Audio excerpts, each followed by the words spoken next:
नमस्ते। आज हम भारत की एक बहुत बड़ी कामयाबी के बारे में बात करने वाले हैं।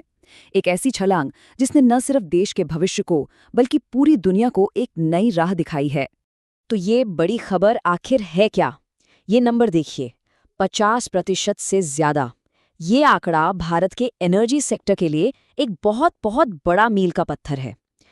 लेकिन असल में इसका मतलब क्या है? इसका मतलब ये है कि भारत में आज जितनी भी बिजली बनाने की टोटल कैपेसिटी है, उसमें से आधी से ज्यादा अब क्लीन एनर्जी सोर्स से आती है। मतलब सोलर, विंड, हाइड्रो, न कि कोयले या गैस से। और ये इतनी बड़ी बात इसलिए है क्योंकि भारत ने अपना ये इंटरनेशनल क्लाइमेट गोल 2030 की डेडलाइन से कई साल पहले ही पूरा कर लिया है। तो सवाल ये है कि भारत ने ये कमाल मतलब टाइम से पहले कैसे कर दिखाया। चलिए इसके पीछे की कहानी को थोड़ा और समझते हैं। जरा इस चार्ट को देखिए, हमारी प्रोग्रेस साफ दिखती है। हम करीब 260 गीगावाट क्लीन एनर्जी कैपेसिटी पर पहुंच चुके हैं और हमारा 2030 का टारगेट है 500 गीगावाट। मतलब आधे से ज्यादा रास्ता तो हम तय कर चुके हैं। और आपको अंदाजा देने के लिए बता दूं, 1 गीगावाट से लगभग 10 लाख घरों को बिजली दी जा सकती है। और मजे की बात यह है कि ये सब कोई धीमी रफ्तार से नहीं हो रहा, बल्कि बहुत तेजी से हो रहा है। हाल ही में सिर्फ 6 महीनों के अंदर भारत ने लगभग 28 गीगावाट की नई क्लीन एनर्जी कैपेसिटी जोड़ दी। ये दिखाता है कि बदलाव की रफ्तार कितनी जबरदस्त है। तो इन जबरदस्त नंबर्स के पीछे की असली पावर क्या है? मतलब भारत का ये ग्रीन मिक्स असल में बना किन चीजों से है? आइए देखते हैं।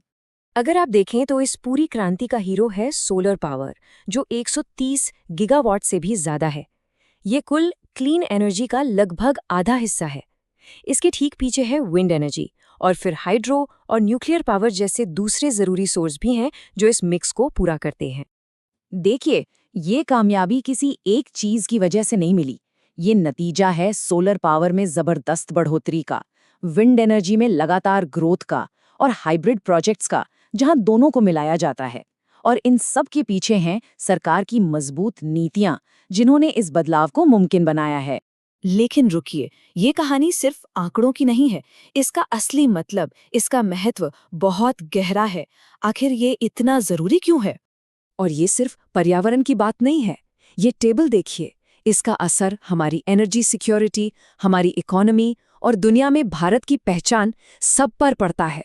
चलिए देखते हैं कि ये हम सबको कैसे इम्पैक्ट करता है।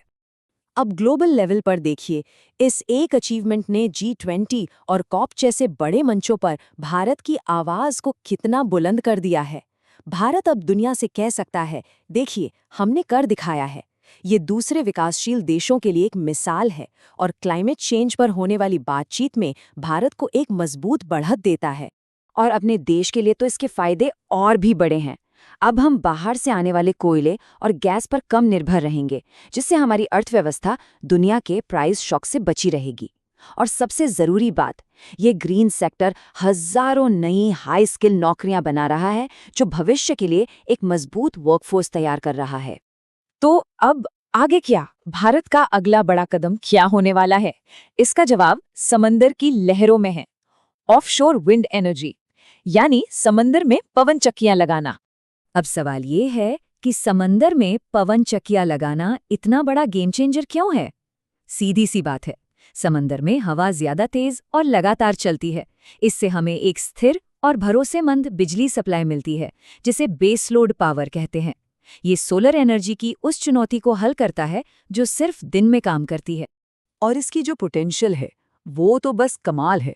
अकेले गुजरात और तमिलनाडु के समुद्री तटों पर ही 71 गीगावाट बिजली बनाने की क्षमता है। ये कई बड़े शहरों को पावर देने के लिए काफी है। और सरकार भी इस मौके को हाथ से जाने नहीं देना चाहती।